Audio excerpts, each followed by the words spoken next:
Welcome you all again to this section of discussing kinematics of machinery. It's a continuation of your discussion which we had in the previous section of course outcome 1. Okay. So we'll be discussing. So we were discussing about things, pairs, etc. structure. So now we are going to discuss about double slider crank chain. Okay, so this is the topic. First we are going to discuss double slider crank chain. So what it is actually, double slider crank chain is a kinematic chain which consists of two turning pairs and two sliding pairs. Okay, so it consists of two turning pairs and also it has two sliding pairs. So it is called as double slider crank chain. Okay, and this is actually, such kinematic chains has normally three inversions. So that has been discussed in elliptical trammels. Okay, so we are going to have elliptical trammels and Scotch-Yoke mechanism. Okay, and Oldham's coupling. So what's the purpose of elliptical trammel? Actually, a trammel of Archimedes is actually a mechanism that generates the shape of an ellipse. Okay, so it consists of two shuttles which are confined to perpendicular channels or rails, and a rod which is attached to the shuttles by pivots at fixed position along the rod. Okay, so this is actually used for, where you can use this. This is used for drawing ellipses, and this can be also used to draw smaller ellipses, but only draw on one half at a time, having to be reversed to draw the complete ellipse. It is a simple mechanism which can trace and exact the elliptical part. Okay, you can see the diagram. This inversion is obtained by fixing the slotted plate, that is the link 4. Okay, as shown in the figure. So this inversion is obtained by fixing the slotted path link 4 as shown in figure. You can see in the diagram. The fixed plate or link 4 has two straight grooves which has been cut on it and which are at right angles to each other. This link 1 and the link 3 are known as sliders and form the sliding pairs which link with 4. Okay, so from sliding pairs they form the sliding pairs of the link 4. As I told, link 4. Okay, this is fixing the slotted plate is being fixed. The link capital AB, that is the link 2, is a bar which forms the turning pair. Okay, it has turning pair with links 1 and 3. The elliptical trammel has two turning pairs and two sliding pairs. Okay, see, you can see that when the links 1 and 3 slide along the respective grooves, any point on the link 2 such as P traces out an ellipse on the surface of the link as shown in figure. You can see that any point on the link 2 such as the P is tracing out an ellipse on the surface. You can see the diagram. Please see the diagram.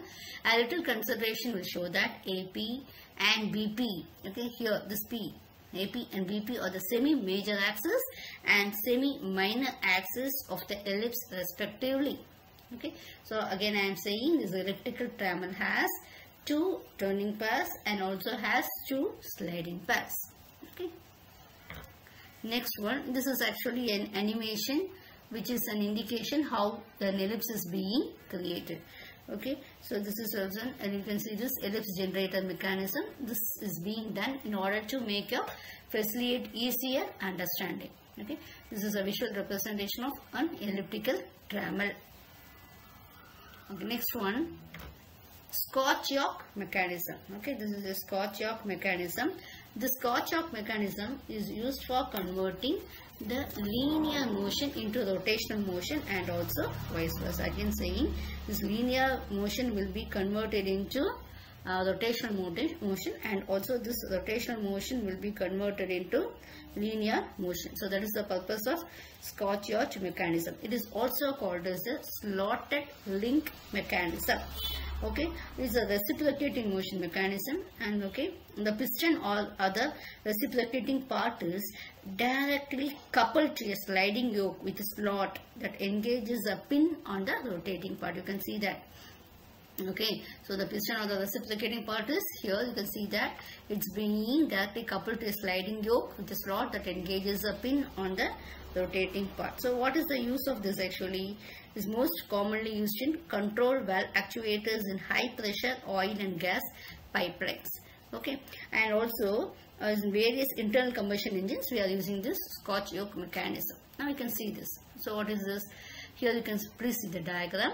You can see that you are having your link 2 is having 2 pairs. Okay, link 2 is having 2 turning pairs. Okay, and one is with link 3 and another is with link 1. Okay, this link 2 is having 2 pairs. One is with link 1 and one is with link here 3. And the link 4 is having 2 sliding pairs. What it is there? That is, one is with your link 1. You can see this link 1 and another with your link 3. Okay, so in this mechanism, the rotary motion of the crank, that is the link 2, is being converted into reciprocating motion of the link 4. So that is the purpose of this Scotch yoke mechanism. Okay, you can see that the animations has been given for your easy understanding of the concept. Okay, next is your Oldham's coupling. Oldham's coupling, what it is used to connect 2 parallel shaft. Okay, 2 parallel shaft. But what happens here? These axes are parallel only, but they are at a small distance apart. Their axes will be at a small distance apart. Okay, so this you can see this when 3 disc, 1 disc is coupled to the input of the shaft. Okay, connected. You can see this here. When 3 disc, 1 disc is being coupled to the input of the shaft, another disc will be coupled to the output one. Like this only it will be joined. I'll explain you this here. The link 2 or the flame is here. This fixed. This one is fixed here. Please, I'm explaining. You see there. It consists of a driving shaft fitted with a flank. You have it as your link 3. Here, this is your link 3, having a diametrical slot on its face. That is, link 3 has a diametrical slot, and a driven shaft is fitted with flank C. That's link 1, which is also having a diametrical slot on the face. So this hole is making your link 1. Okay, on the whole it's making a link 1. So the slot and these 2 flanges, you can see that the slot are right angles to each other. Okay, so this, when you consider 2 flanges, the slot is being at right angles to each other. Okay, next you can have it as your, what it is, intermediate. This in Oldham's coupling, what happens? Intermediate piece circular in shape is having tongues X and Y, and this X and Y, please you see here, this X and Y are at right angles on the opposite sides, and it is how it is fitted. It is fitted between the flanges of the 2 shafts in such a way the tongues of the intermediate piece is getting closely fitted in the slots. Okay, it has to be placed such that the flanges of the 2 shafts are in a way such that the tongues of the intermediate pieces get closely fitted okay, in the slots of the flanges.